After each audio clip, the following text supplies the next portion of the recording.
go. Ladies and gentlemen, thank you for listening. Thank you for downloading. Thank you for subscribing to the latest edition of the 12 Kyle podcast. I am your boy 12 Kyle. Man, check this out. On this episode, what we're going to do is we're going to talk about secrets to a successful marriage. Now, if you've been following the podcast, you know that I, at the time of this recording, have been married 23 years. And I wanted to come on here and have a conversation, but I had to have a conversation with somebody, obviously, who's been who is currently married. Today's guest host is really no guest. You've seen him on here before. He's been here before. My brother from the West Coast, my man, 2 podcasts he has, BTG for President, as well as Open Run with BTG. My man, Baylor, the great Baylor. What's good, man? Hey, man, check this out. What's cracking? Oh, man, glad to have you on here, brother. Glad to have you on here. Oh, yeah, for sure. For sure.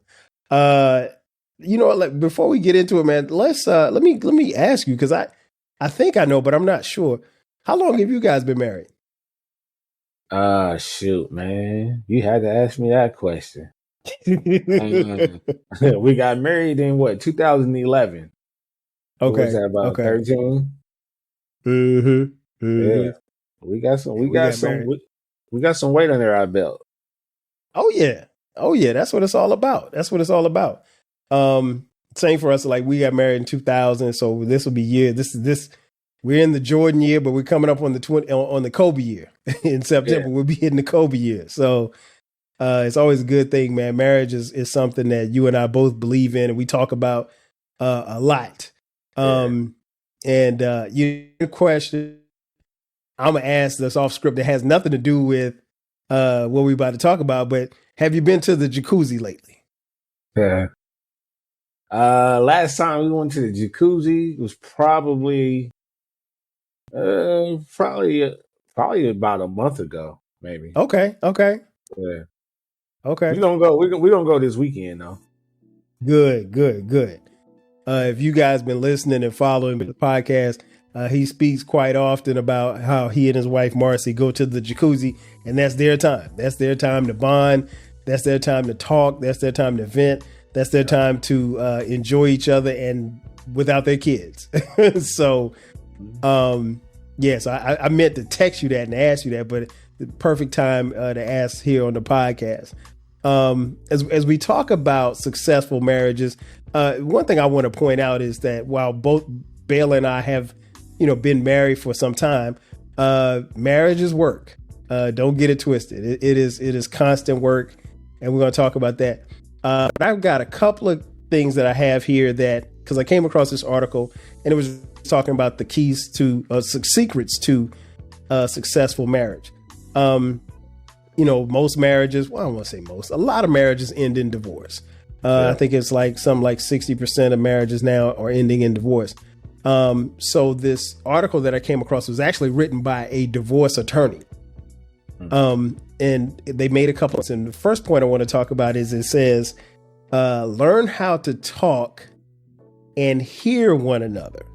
And it says the number one cause of divorce is lack or poor communication. What do you think about that? Being able to talk and hear each other. Yeah, especially when it comes to tones, when it comes to when you realize you don't want to argue anymore, you start to figure out ways to start to deal with each other, start to listen to each other a certain way, talk to each other a certain way. So yeah, communication, that's probably the number one thing right there. It's part of growth. You grow with each other like that.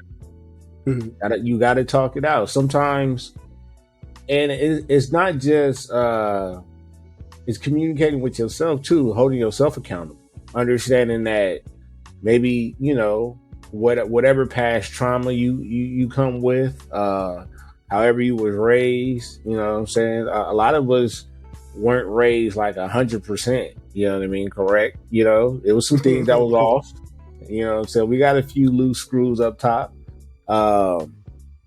So you gotta just, do like a self awareness check and make sure you ain't tripping. You know what I'm saying? And then go listen to the other person, vice versa, and then y'all just figure it out.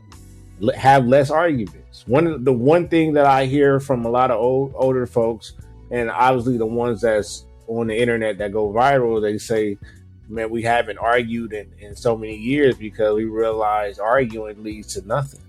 You know what I mean? We just, we chose not to argue anymore. I think that's dope. Mm-hmm.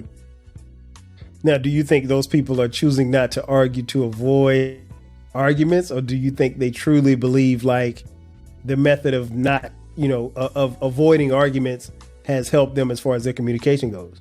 I think they figure it out. You don't stay married that long and it's and it's like you ducking the fade or walking on eggshells. No, you're married that long because you figured it out. You figured the other person out. Y'all figured y'all marriage out. And then once you get to that point, like what you teach your son and what you'll teach your daughter is that eventually whoever you choose as a partner is going to, if you're blessed and if you do the right thing, you won't have any best friends anymore. You will have one best friend. Mm. You know what I'm saying? Like everybody, your homies that you grew up with, you played football and basketball with, gang bang with, whatever the case may be, they drop down a tier. And some of them is gonna drop down even more if they marry, because they get it. You know what I'm saying? So when your wife become your best friend, that's like a cheat code, bro. Facts. It's crazy. So, question. So, like, I always say, like, the concept of marriage is very, it's a process for us to process. And the reason why I say that is because, like, you have an entity where, as a young man, at a certain age, we're told, hey, get as many girls as you can, be with as many girls as you can, be in as many relationships as you can. And then you're told, okay, well, hey, you need to settle down with this one person, and this is going to be the person that you're going to be with for the rest of your life, or at least you would like to be.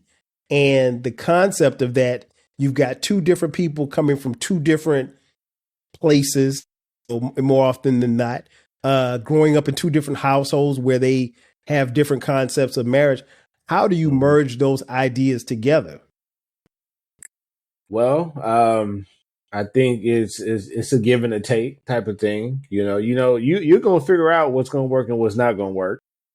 They say often the husband tends to attend a lot of the wives' side of the family functions a little bit more versus going to his. You know what I'm saying? I think it's just how you structure your marriage out. You know what I mean? Yeah. I think the first, I don't know, first 3 to 5 years is battle tested. Facts. You know what I mean? So now, because now you're about to figure out if she the type to leave the toothpaste top off the toothpaste. You know what I'm saying? You're gonna figure out like what pisses you off, and vice versa. She's gonna be like, like, bro, like, can you pick your clothes up and put it in the dirty clothes hamper? You know what I'm saying? Right. That's you're gonna be battle tested, but as long as you figure it out, you don't even have to lose your family values that you brought, to the marriage. You just got to know when to use those traits, and then you got to be wise enough to understand that you also are doing a new era. Yeah. So, a lot of stuff that we learned back then might not, mesh with what we got going on now. You know what I mean? So you got to go to the New Testament sometime. The Old Testament, we ain't doing stuff like that anymore. No? Facts, big facts. I mean, like, I think you make some great points, man. It's a constant learning experience. Even in the point that they made a point to talk about how to talk, which is communication, but also hear. And see, I think sometimes I know just personally, I think over a period of time, I did more listening than I did talking.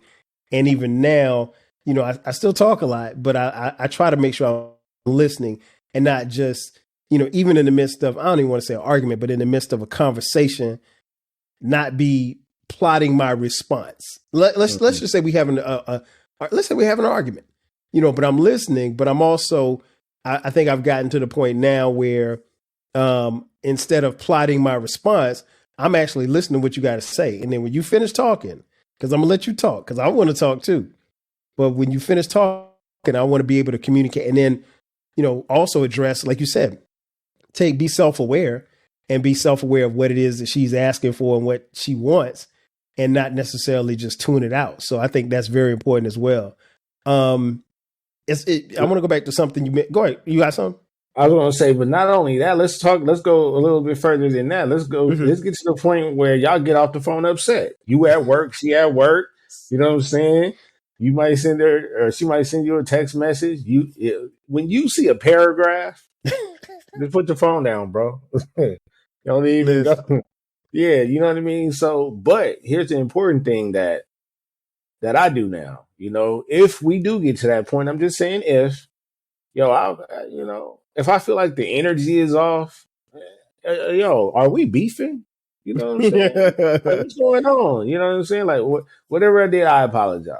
There has been numerous times where I've apologized, not even saying that I was wrong or right. I just apologized. And then, sometimes, because we know how women are, but I can give Marcy some credit, and she's like, you know what, man, I was tripping too. You know what I mean? Then it's like, why are we? Then that's when you start sending gifts and memes back and forth to each other, and then boom, everything is good. Right.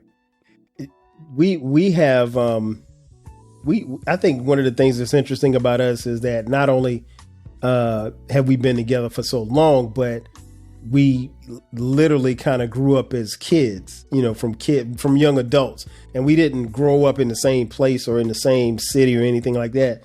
But because we met in college, you're in your college years, so we got a chance to see each other as young adults and then kind of grow into, friends and lovers and then husband and wives. And it was still a constant learning of each other. But also, coming from two different worlds. Like she's from out there where you are, she's from LA, and I grew up in South Carolina, and how we were raised she's from Compton.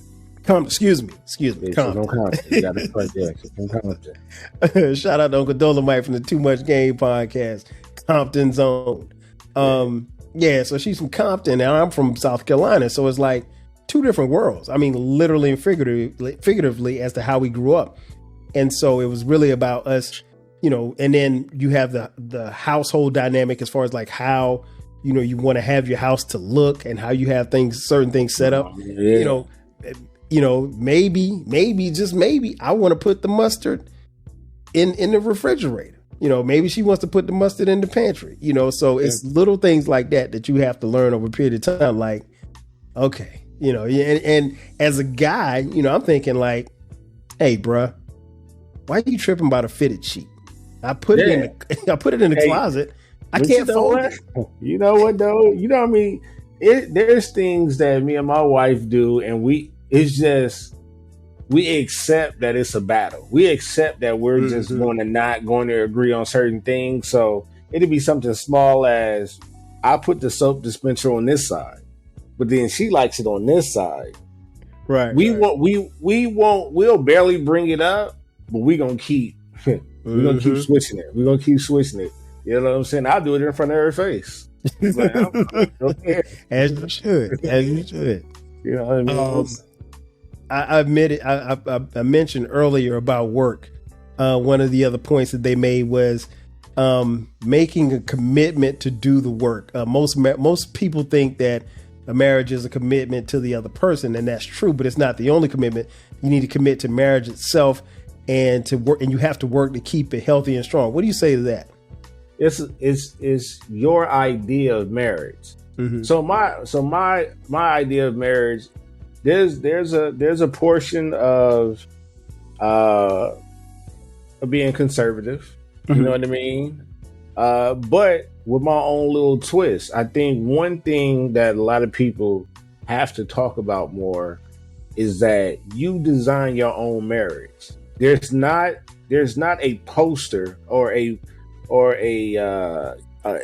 a stack of papers that says, "Hey, this is how your marriage should go." You Facts. know what I mean? You should do it like this. No, as long as you keep your word, like, yo, this, we in this until death do us part. You know what I mean? Mm-hmm. And that's it. However y'all roll, that's how y'all roll. And I think that's what is missed and not talked about a lot. And even if it is, there's certain things. This is a full-time job, bro, with overtime, and you're not getting paid for that overtime. You know what I Facts. mean? So we talking about keeping people out of your marriage. What if your background shows that you don't have anybody as an example? Mm. So who do you go to for guidance? How would you know how to maintain something if you are at the highest level in your family? Mm. You know what I mean? So now you got to go out there and do extra work. Sorry, you got to have extra assignments. A lot of other married couples don't have to have this type of issue or this type of role because their parents was married and Right. their parents were married. But you broke the generational curse. You know what I'm saying? You doing well. Do you consider the rich uncle? You know what I'm saying? And so, but how do you maintain that, rich uncle? How did you maintain that? I could tell you right now, at least I would say 60% of my knowledge Mm-hmm. came from the Cosby Show, Mm. came from the Fresh Prince of Bel Air. It came from those type of. It came from Family Matters, Mm-hmm. etc. I had those examples. I seen Dr. Huxtable. You know what I'm saying? I seen Uncle Phil. And I seen all these positive. Even we can go to Good Time. Mm-hmm. You know what I'm saying? They had these positive male role models. The new Fresh Prince fell in Mm. love with the reboot. I love it. Out of all Okay. reboots, I love that one. Okay. But because I pay attention, it's a new age. You look at that Uncle Phil, it's like I aspire to be an uncle like him. Mm-hmm. You know what I mean? And that's where I get a lot of my background from. I don't really have outside of my grandparents. I don't really got that. So now I got to go out there and find the ingredients that I need to make my marriage work. And that's keeping people out of my business. That's fighting for my marriage. If it's getting to a point where, man, at some point we just can't stand each other. You talk about a person that you see, for the most of us, we see every day. Every day. We are roommates, and sometimes I don't even like you, bro. I don't like your ways. Yeah, you are the person that I've had kids with. You know what I'm saying? You the only person that I'm rolling around with in the bedroom. You are Mm-hmm. everywhere. I know how bad your breath smell. I know how you look at your worst. I know everything. You know what Mm-hmm. I'm saying? And sometimes you can get on my nerves, and then there's times where I'd be like, "Dog, I cannot continue this life without you. Nah, I can't." nah. You get that look and you're like, man, I don't ever want to spend any moments on this earth without you. And then you kind of look at them like, how, you know that you had a life before they came into your life, but Yeah, they become so much. It, they've been so impactful in your life, like you can't imagine being without them. hmm A couple of things you hit on there, man. I think is worth repeating. So you basically said like you didn't see a blueprint in your house as far as marriage was when you were coming up. right. No, there wasn't Okay. no examples. All my examples came from television. Okay. Most of it. You know what I mean? Now there was older folks here and there that I knew, but there wasn't couples that I grew up with. It definitely wasn't my parents or anything like that. Mm-hmm. You know what I mean? So it was more so a pastor or somebody, a friend. It could be a friend's family. You know what I mean? You know what I'm saying? Their parents, seeing their parents, how they operate. You know? That's interesting because I mean, like, I my parents were together and then they got divorced when I was 13. And so like I had somewhat of a semblance of it, but like you said, you know, what you saw in your house, you wanted to emulate to a certain degree. But then also now having kids, it's like, especially because our kids are so much older, you know, now I'm wondering like, and I don't even know if I'm crazy for wondering this, but like, you know, the example that we've set, have we set the bar too high? No, I want you to get married first. I want you to get married, be together. Then I want you to have kids, you know, and then so forth and so on. But like, I try to tell them, like, especially the older two that are in college, like, you might meet your wife at college, you might not. You know, I got lucky that I did. You know what I'm saying? That doesn't necessarily mean that you might meet your wife at a bar. Who knows? You know, but I think that's something that we talk about. And like you said, just really as far as the commitment, you know, you're a big Raider fan. The Raider slogan is commitment to excellence. And I mean, like, that's what it is. It's a daily commitment. You gotta, the thing that I tell people, I don't really give people a lot of advice as far as marital advice, but the thing I do say is you have to be committed to the commitment. You got to be committed to the commitment. I hear you. Okay.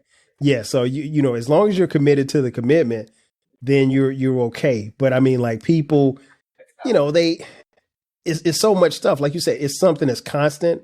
It's something that's daily. It's something that, like, even now, if you're at work, you're working on your marriage. If you're asleep, you're working on your marriage. Like, it's constant. And I think, like, sometimes, just based on what I see on social media, sometimes I think people get to the point where, like, it's okay. Yeah, you celebrate the wedding. I get it. But a wedding is only going to last 20, 25 minutes. You know, have you prepared yourself for marriage? Because a lot of people prepare for the wedding, but they never prepare for the marriage, which is backwards. The main thing they be worried about is paying for that expensive wedding. It's the highlight. It is. It's a highlight. But then look right after that, it's all off season now. Mm-hmm. You know what I'm saying? It's those 7-on-7s. It's that work. 2-a-day practices and stuff like that. They ain't it's ready for that work. You got to put it in. Another thing they talked about in the article, and it's something that I think is very key, something that I admire about you and Marcy, even though I've never met Marcy. And it talks about having true compassion for your partner. You know, when your spouse is talking, do you actively tune in? Do you take the pleasure in your spouse's success, help them when they fail? Do you, you know, really hone in on your spouse? So talk about just the compassion that, you know, not just you have for Marcy, but Marcy has for you. Well, I mean, it grew. It took a while for it to get to where it is now. But ultimately that came with, I think that came from a lot of, I would say, like, a few storms, you know, saying that you got to go through, whether it's, you know, something that's between us. You got to remember, you're still dealing with two sides of the families, things like that. So I think at the end of the day, I think a lot of that compassion came from, like, the struggle and the growth and the history and stuff like that. And you can, you know, Facebook do a good job at doing this. And iPhones, they'll have these random memories, old photos and stuff like that. And it just catch you off guard with a random 2007. You know what I'm saying? Or something, photo or something like that. And it's like, wow, remember we were at this stage. And you start thinking about all the steps you took to get to the next level and next level and next level. And then we're here. Going from a 1-bedroom shack to buying your second house. That's crazy. You know, and then you just look how long that timeline is, and then but what you don't know is through all the ups and downs and stuff like that, that's where you building the compassion for each other. Yeah, man, you hit the nail on the head. I think, you know, especially like I said, for us, having, you know, met in college and the struggle. I mean, that's the key thing. Like I tell people all the time, like, you know, and I tell our kids this all the time. Like what you see now between me and your mom is, you know, we're I don't want to say we're the finished product, but we are more polished and more finished than we've ever been, as opposed to, you know, who we were, you know, in college, and then after we got out of college, and even when we got married, you know. And I'm like, man, y'all just don't understand. Like we didn't have this house, you know. We had a little 1-bedroom apartment off campus. You know, we had, you know, a table, a desk, a bed, and that was it. You know what I'm saying? So. And I remember, man, we would have conversations like, man, it really would be cool to go in the grocery store and be able to spend money on whatever we wanted to, instead of having, you know, a list and you spending $60 and that's it. Like you ain't spending no more, no less. You know, so that budget was much smaller back then. You know what I'm saying, brother? A lot of top ramen. A lot of top ramen back in the day. Man, peanut butter and jelly was the thing. Yeah, peanut butter and jelly hold you down. Hold you down. I mean, some nights it'd be peanut butter and jelly for dinner. Marcy will tell you the way. You know how you get into a relationship until you get that relationship weight. Mm-hmm. You know what I'm saying? Our relation, and she could verify. And I blame myself. I'll take total blame for it. But when we first got together, I wasn't making nothing but pancakes and brownies for her. Man, when I tell you we was dogging, she'll tell you we was dogging them pancakes and brownies, bro. Man, let me tell you, because I get freaky with the brownies. I'm making chocolate chip cookie brownies. Oh, you know what I'm saying? We doing all kind of stuff. Look, one thing she's gonna tell you, you ain't gotta worry. We got a house full of cookers. Mm-hmm. You know what I'm saying? So somebody gonna cook something. Somebody cook something right, and because we eat. Mm-hmm. And she got a I wouldn't necessarily call it an expensive mouth, but she you know, she on a random, you know, some people still don't believe this, but she eat crab legs like it's potato chips. Hey man, crabs are the best. Yeah, she'll get her some crab legs in a minute and just whole thing just break it down, you know. Mm-hmm. So yeah, I got a seafood monster on my hands. Oh yeah. I mean, we, you know, being here and being from the South, both of us love seafood, so that's a given. Yeah. But yeah, you're right. I mean, like and it's funny, man, because when you sit back and think about like some of the things that you did and some of the thoughts I mean, like for us having 4 kids, I remember we would especially when we were younger. Definitely in college, we get in my little Nissan Sentra. We'd be riding and have some of the best conversations ever. I mean, like conversations that would, you know, last hours. Mm-hmm. And then we come back to the apartment and talk even more. And sometimes we would just be laying in the bed, just talking about like what our future would look like. I'll be honest, to be honest, we talked about kids. I knew we'd have a son, which we did with our oldest, Dion. And then we had 3 more sons, and then we had our daughter last. And so like, you know, but we never had those conversations as far as like how many kids we'd have. But like even in the quote unquote planning stage, it's some things you just don't plan, but it like the way that everything kind of folded out for us just really became, beautiful in a sense. The next thing they talked about in the article was, being aligned in values, meaning like you have the same type of values. Has there been a time with you and Marcy where your values have kind of clashed, maybe on some things, maybe something that you wanted or some things that you thought would be a certain way or should be a certain way, and maybe you 10 toes down on it and you're not backing down off of it, and then maybe she's dug in as well, and you guys have to kind of, I don't want to say compromise, but, you know, kind of realign your values? Not really, because the common goal is, we always joke around. I say I want to be a stay-at-home father, and she want to be a stay-at-home mom. You know what I mean? So, no, the common goal has always been to just get to a point where we enjoy life. You know what I'm saying? Where we could travel more and things like that. I think I'm to me, I'm at the stage in my life where it's about the memories that I could build from here on out. You know what I mean? So we got the same common goals. Like we have a competitive marriage. You know, all the way down to like finances. Like I remember the first time she cracked 100K at work, right? Mm-hmm. And I'm like, oh, I'm happy, but I'm like, Right. nigga, what? I'm like, what? You doing it like my turn now? You know what I mean? And we would go back and forth. There's years of us going back and forth, seeing who made more than the other person that year. And I'm not. And here's another thing, fellas. Put your ego to the side. Oh, you got to. You got Put to. your ego gotta go, bro. Because let me tell you, if I had an ego, maybe we probably be in a different financial position. But I don't think my marriage would be as rich as it is. Because I would take it personal that she's making more money than me, but I don't. I told her, I was like, if you start making an extra 50,000, I'm a stay at home dad. I don't care. You know what I'm saying? I'm gonna be a full-time streamer.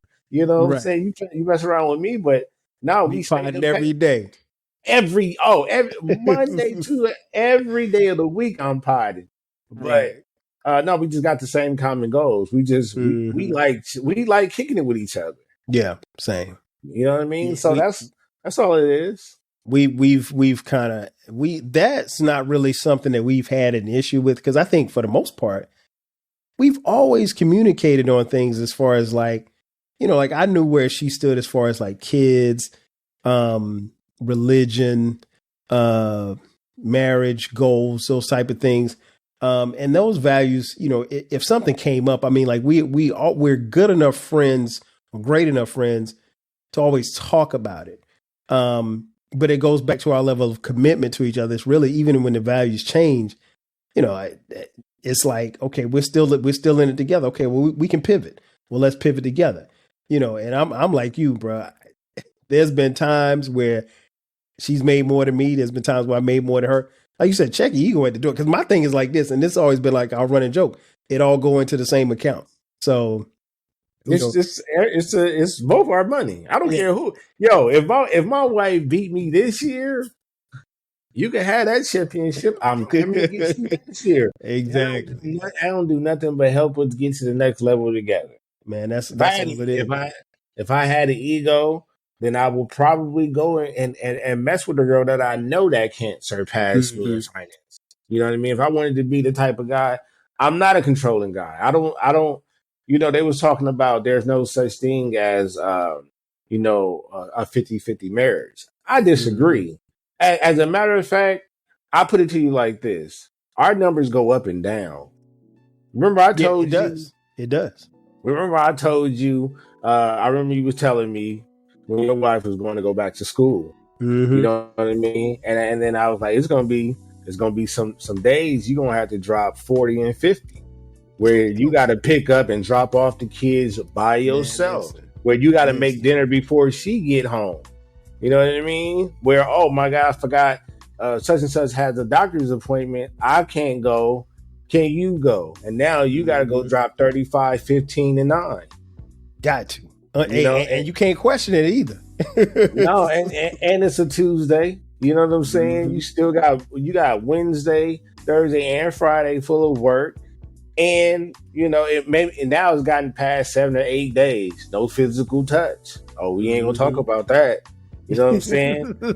when one person has been carrying the team that whole week, I'm just breaking it down by the week. You know what I'm saying? That's basically how I break down my marriage, week by week. You know what I mean? And you know, sometimes one person is going to be carrying the load, going to be Carmelo Anthony up in Syracuse. You know what I'm saying? And then that you got to check your ego at the door, and you got to understand the situation, because the person that don't will feel like they're not being appreciated. Facts. Or they're pulling most of the weight and stuff like that. And it's like, no, sometimes you gotta recognize that your partner, they twisted their ankle. They can't get back on defense that fast. They can't, you know what I'm saying? Like it's gonna be like that. You're gonna be in the finals, and the second option is gonna go down. We're gonna clutch our Anthony Davis just went down. That's what's gonna happen. Mm-hmm. It's Gotta gonna step happen up. now. Brian, you got to come out here and shoulder the load until AD can come back. Got to, and you can't mope and groan about it either. Yeah, because then you're gonna look back a year from now, a couple of years from now, you're like, damn, she really held it down. You're not gonna forget a week like that. You're not gonna forget a month like you're gonna be like, damn, she really went James Harden 50 piece games this whole month. Like, really? Right.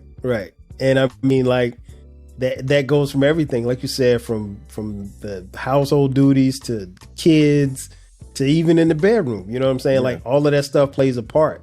So it's really about, like you said, just trying to carry that and then not carrying an attitude with it. You know what I'm saying? Because yeah, you got to go get that triple double, but you might be frustrated. You might be like, man, I'm just tired. And I mean, but the thing is, tired is a concept. It's a construct that I think sometimes married couples fall into, and it's easy to fall into. But at the same time, if to what we talked about a little earlier, if you're communicating or if you're paying attention, sometimes you can see like they're physically tired. I mean, like, yeah, if I came in here and I fell asleep at 8:00, I'm tired. Now that don't happen a lot, but I'm tired. You know, I'm really tired. So it's natural. It's natural for your wife to be like, she's gonna get an attitude. She's gonna get upset. It's just natural. It just happens. Natural. Guess what? And I want y'all to know a little bit. I want y'all to know a secret. If y'all have, even if y'all just have one child, just let you know, that's your enemy. Okay, facts. That's your enemy. that particularly, if I had to use a basketball term, that person is J.R. Smith. When they hot, they hot. You know what I'm saying? Yep. They come home, they do their homework, their room is clean, everything is good. But when they cold, they nagging, they getting on your wife's nerves. They in the way. Get mad. Yeah. When she get mad, the whole house is upside down. Upside down. Yeah. Period, point blank. And like you said, and it's you referenced the Cosbys earlier. Even in watching some of the older episodes, I realized like it was Claire and Cliff against the kids. Mm-hmm. And as we've gotten older, particularly as our kids have gotten older, it's the same dynamic in this house. Like it's a battle. It's It's us against them. Like, and I'm like, hey man, look, we got to do this. We got to do it. We got to make sure we always talk about it. We're like, we got to make sure we're on the same page. Some days I got to be the asshole. And if I'm the asshole, she got to be the one to kind of buffer them. After I jab them a couple of times, she got to be the one to come pick them back up. You know what I'm saying? See, and that we need to talk more about those tactics, because sometimes your partner can contradict what you're trying to do.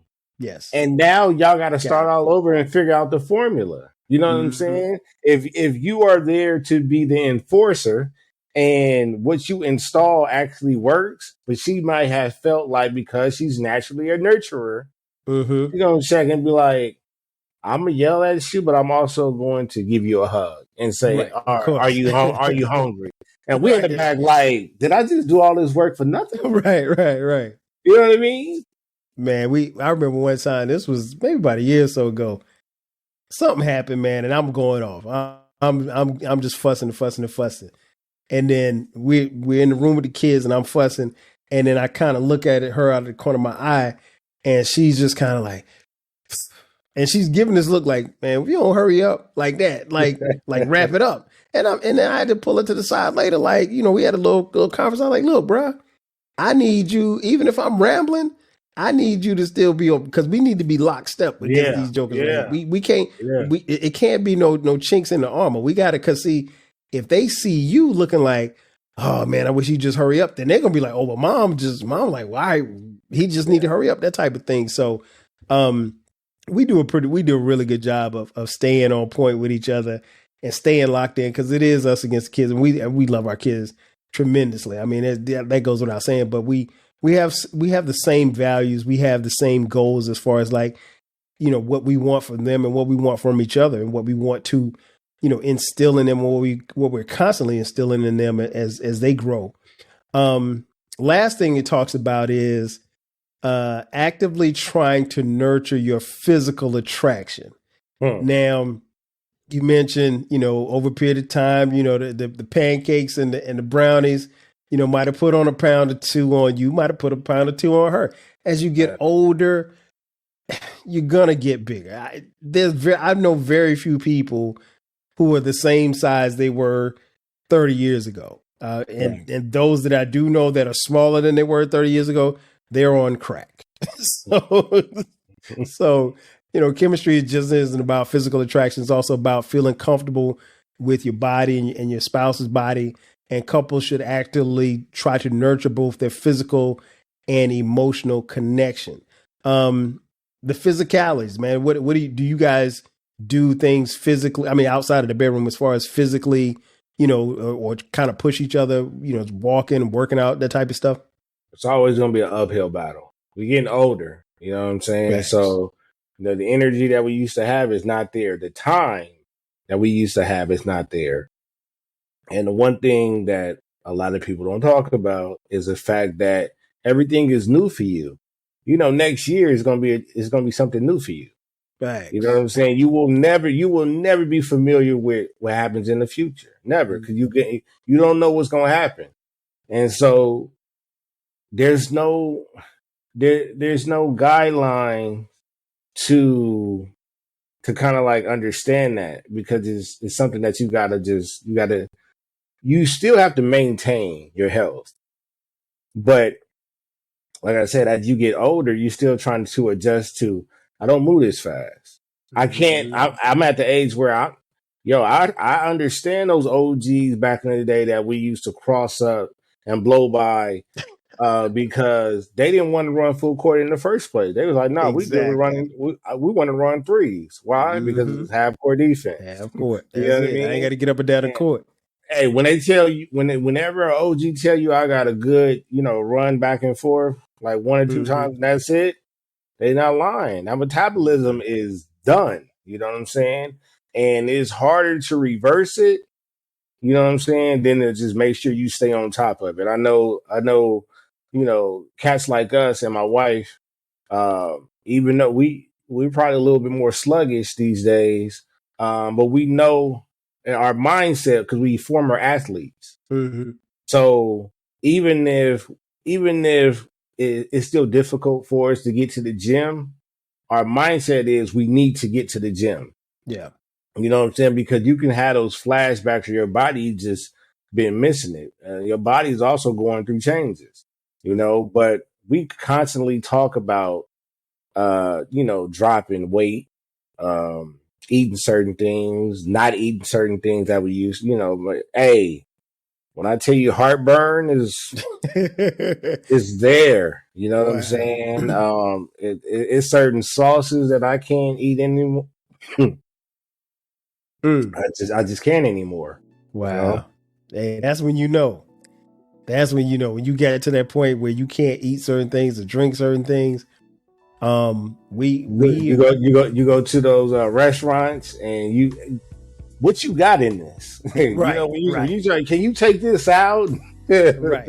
Man, listen, we went out for drinks, and I got some Merlot, and I love Merlot. But I hadn't had Merlot. I hadn't had a drink since like the beginning of the year. So this is like maybe about 3 weeks ago. We went and got got dinner, and I had wine.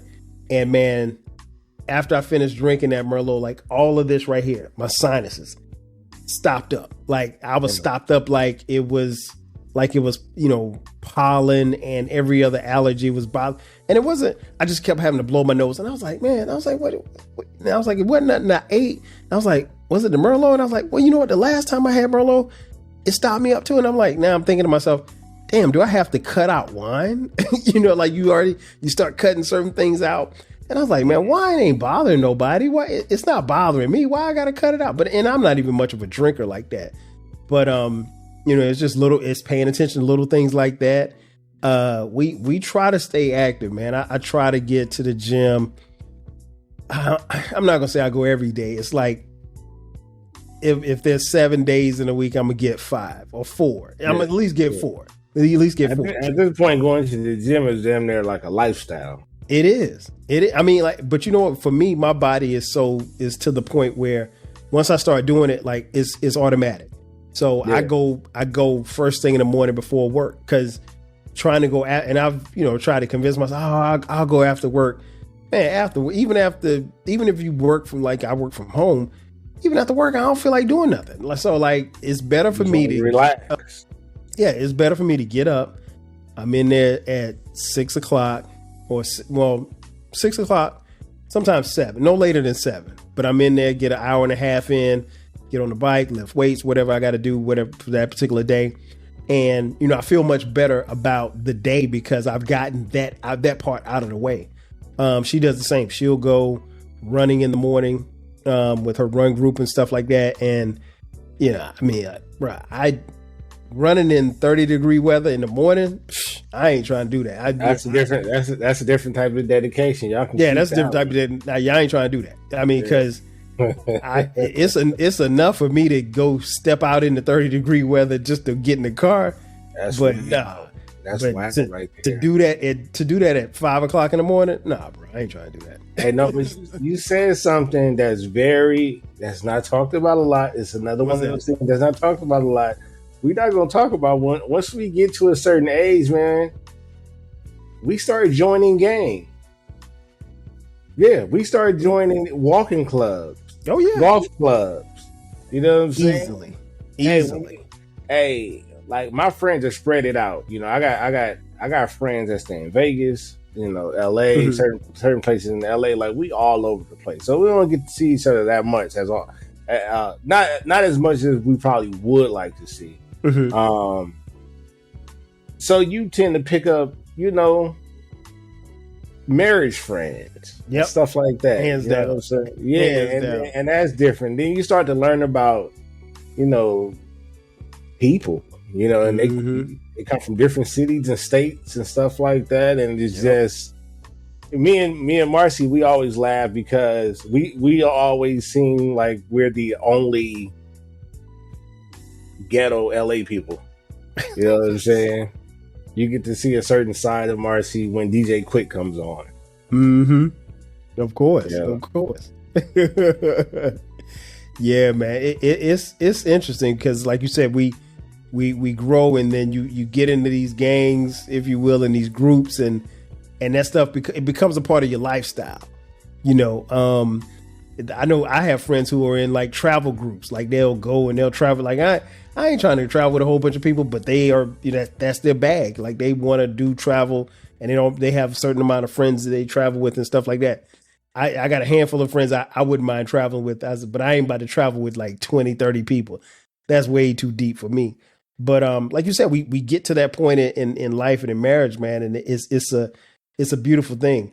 In conclusion, man, before we get out of here, if you had to pass on one piece of advice or game, if you will, what would you say to somebody who's getting married this year and they want to be like Baylor and Marcy and make it last forever? If you plan on being married, want to be in a marriage, just understand that this is going to be probably one of the hardest things you ever do in your life. One of the hardest things. And that comes with raising kids if you plan on having kids. But for the most part, you have to strip away whatever you ever learned in your life, whoever you thought you was, or whoever you think you need to be. And trust me, you're going to have to figure it out. You're going to have to figure it out now, because your marriage will get tested every goddamn day if you don't know what the hell you're doing. For certain people, our marriage could be on cruise control. But you got to get to that point. And if you don't know how to get to that point where you can set everything up to where you can be on cruise control, it's a certain level that you got to get to in the sky. It's a certain speed. It's a certain height that you got to get to before I could say, all right, let's put this on cruise control. Mm-hmm. And you're on cruise control for majority of the flight. And now we got to do some manual work because we got to bring it down. We got to know when the wheels is going to come out. You know what I'm saying? Et cetera, et cetera. We got to know when to descend. So it's work. It's work. I used to I used to be the one to be like, bro, dog, this is not hard. I believe this is the easiest era. I think this is the easiest dating era of all time. No, I ain't gonna say of all time. I ain't gonna say no. Because the attitudes and the way we viewed each other, I'm talking about as far as genders. I think it was different once we got out of the 70s. I think it started to change a little bit.